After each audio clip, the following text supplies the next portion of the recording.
시청자 여러분 안녕하십니까? 뉴스 더 개벽입니다. 한 주간 세계 곳곳에서 발생한 지구촌 개벽 소식 전해드립니다. 구글 딥마인드가 차세대 인공지능 모델 지니3를 공개했습니다. 이 지니3는 세계 최초로 실시간 상호작용이 가능한 범용 월드 모델로 텍스트 프롬프트만 입력하면 3차원 가상세계를 즉석에서 생성할 수 있습니다. 지니3는 초당 24프레임, 720p 화질로 수분간 일관된 3D 환경을 유지합니다. 사용자는 비가 오는 도시나 우주기지를 입력해 세계를 만들고 날씨를 바꾸거나 사물을 추가하는 등 실시간 조작이 가능합니다. 전작 지니2가 수십 초 남짓의 시뮬레이션에 그쳤던 것과 비교하면 매우 큰 도약입니다. 이 지니3의 특징, 바로 자연스러운 표현력입니다. 고정된 3D 모델이나 물리 엔진 없이도 물 흐름이나 빛 반사, 동물 움직임, 식물 성장 같은 현상을 사실적으로 재현합니다. 이 속에서 AI 에이전트는 탐험하고 행동하며 학습할 수 있습니다. 데미스 허사비스 딥마인드 CEO는 지니3를 AGI로 향한 신호탄이라고 평가했습니다. AGI는 사람 전체와 유사한 지적 범위를 가진 AI라고 볼 수 있습니다. 그는 AI 속의 AI가 세계를 창조한다며 월드 모델은 LLM의 답변을 실제 맥락에서 검증하는 역할을 한다고 설명했습니다. 지니3는 과거 장면을 기억해 시공간적 일관성을 유지하기 때문에 단순한 그래픽이 아닌 기억을 가진 세계를 보여줍니다. 현재 지니3는 창고 환경에서 심화 에이전트, 즉 3D 가상 환경을 위한 범용 AI 에이전트를 훈련시켜 지게차에 접근하거나 쓰레기 압축기를 다루는 과제를 수행하는 데 성공했습니다. 이는 AI가 시행착오를 거치며 목표를 학습하는 과정을 반영합니다. 물론 아직 한계도 존재합니다. 행동폭은 제한적이고 다중 에이전트 간 복잡한 상호작용은 초기 단계이며 장시간보다는 몇 분간의 시뮬레이션에 초점이 맞춰져 있습니다. 그럼에도 불구하고 교육, 게임, 영화, 로봇 훈련 등 활용 가능성이 무궁무진합니다. 현재는 일부 연구자에게만 제공되지만 안전성과 윤리 검증을 거쳐 점차 확대될 전망입니다. 2016년 알파고가 바둑으로 충격을 안겨주었다면 지니3는 AI가 세계를 창조하며 학습하는 시대를 알리고 있습니다. 지상 50에서 100km 상공, 일명 중간권으로 불리는 극저압 대기 환경에서 연료 없이 햇빛만으로 장기간 떠 있을 수 있는 신개념 비행체 기술이 개발됐습니다. 이른바 광영동 비행체라 불리는 이 장치는 기후 관측, 차세대 통신망, 심지어 화성 탐사까지 응용 가능성이 제시되고 있습니다. 빛을 운용해 움직이게 한다는 뜻의 광영동 현상은 공기가 희박한 곳에서 물체의 한쪽이 햇빛에 의해 더 따뜻해지면 가스 분자가 따뜻한 면에서 강하게 튕겨나가며 부양력을 만들어내는 물리적 원리입니다. 자연 상태에서는 지상 50에서 100km 중간권이 이러한 조건에 해당하며 그동안 이 영역은 비행기나 기상기구는 도달할 수 없고 위성에는 너무 낮아 관측 사각지대로 불려왔습니다. 미국 하버드대, 시카고대와 국립부경대 공동연구팀은 나노 격자구조 기반의 초경량 비행체를 제작해 실제 저압 챔버에서 햇빛만으로 장기간 비행이 가능함을 실험으로 입증했습니다.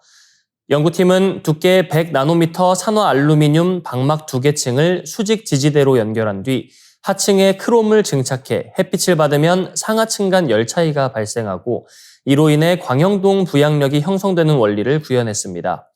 국립부경대 김종형 교수는 1제곱센티미터 크기의 광영동 비행체가 지상 대비 55% 강도의 햇빛과 26.7파스칼 기압 환경에서 안정적으로 떠 있을 수 있음을 확인했다며 크기를 3cm까지 확대하면 소형 통신 장비까지 탑재 가능하다고 설명했습니다.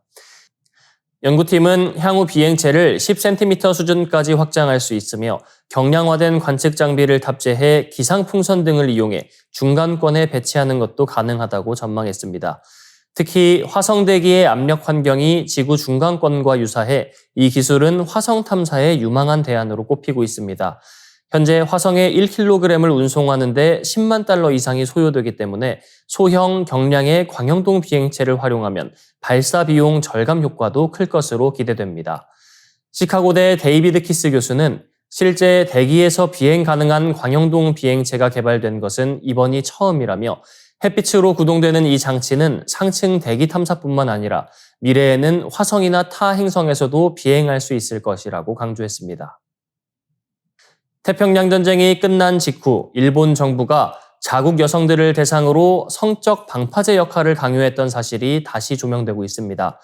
1945년 9월 2일 일본이 항복 문서에 서명한 바로 다음 날 마이니치 신문 일면에는 특별 공고, 특별 여자 종업원 모집이라는 문구가 등장했습니다. 모집 주체는 특수위안시설협회, 광고에는 구체적인 업무 설명 대신 의식주 보장과 높은 임금 지급만 강조됐습니다. 2025년 8월 15일 보도에 따르면 일본 내무성은 항복 선언 이틀 뒤인 8월 17일 전국 지방정부와 경찰에 점령군에 대한 성적 위안 시설을 신속히 설치하라고 지시했습니다. 그 배경에는 일본군이 과거 중국 난징 등지에서 저지른 만행이 되풀이될 것을 두려워한 측면이 있었습니다. 즉 연합군의 보복적 성폭행을 막기 위해 일부 여성을 화살바지로 내세운 것입니다. 실제로 8월 말 도쿄 오모리 해안에 첫 위안 시설이 세워졌고 불과 몇 달 만에 전국에 100여 곳이 설치됐습니다. 이 과정에서 수만 명의 일본 여성들이 모집됐고 그중에는 16세 소녀까지 포함되어 있었습니다. 경찰은 일부 위안소에서 여성들을 여성특공대라 부르며 격려하기도 했습니다. 한편 연합군 총사령부는 성병 확산을 우려해 위안부 여성들에게 정기검진을 의무화했고 도쿄도 위생국은 그 결과를 매주 미군에 보고했습니다. 아이러니하게도 일본 정부는 한쪽에서는 여성을 성매매로 내몰면서 다른 한편에서는 일본 여성으로서 자각을 갖고 외국 군인에게 틈을 주지 말라며 스스로를 지키라는 지침을 내렸습니다. 언론도 여성들에게 무의미한 웃음이 화를 부른다, 호기심을 버려라와 같은 경고성 기사들을 잇따라 보도했습니다. 전문가들은 이를 두고 일본 정부가 패전 직후 여성들을 내줘야 할 여성과 지켜야 할 여성으로 구분했다고 비판합니다.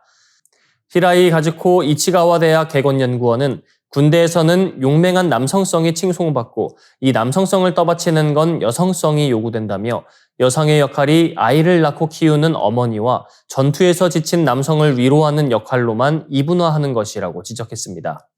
일본 정부가 패전의 혼란 속에서 내세운 성적 방파제 정책, 이는 전쟁이 끝난 뒤에도 여성의 몸을 국가적 방패로 삼았던 부끄러운 역사의 단면입니다. 중국이 티베트 고원에서 세계 최대 규모의 수력 발전 프로젝트에 착수했습니다.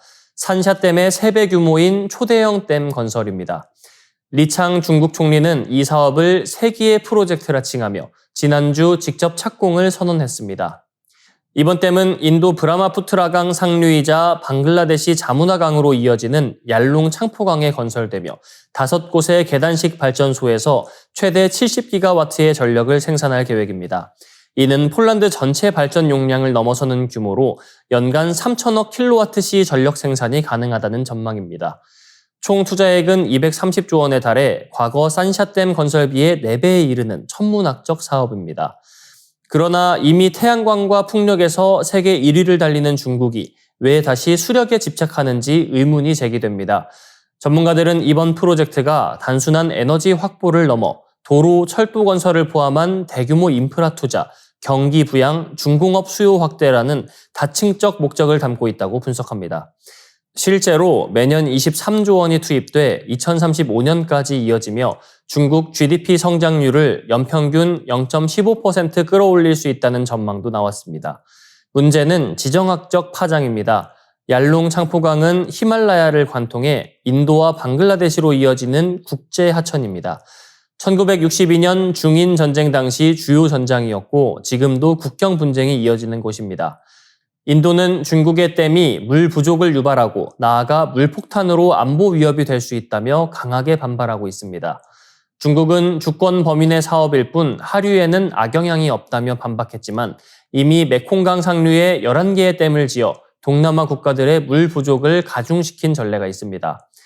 인접국들은 중국의 전력 공급 제한에도 불구하고 의존과 불안 사이에서 복잡한 처지에 놓여 있습니다. 결국 이번 얄룽 창포 프로젝트는 중국의 에너지 전략을 넘어 주변국과의 갈등을 부를 새로운 물 패권 경쟁의 서막이 될 수 있다는 우려가 커지고 있습니다. 이상으로 뉴스 더 개병 마치겠습니다. 시청해주신 여러분 고맙습니다.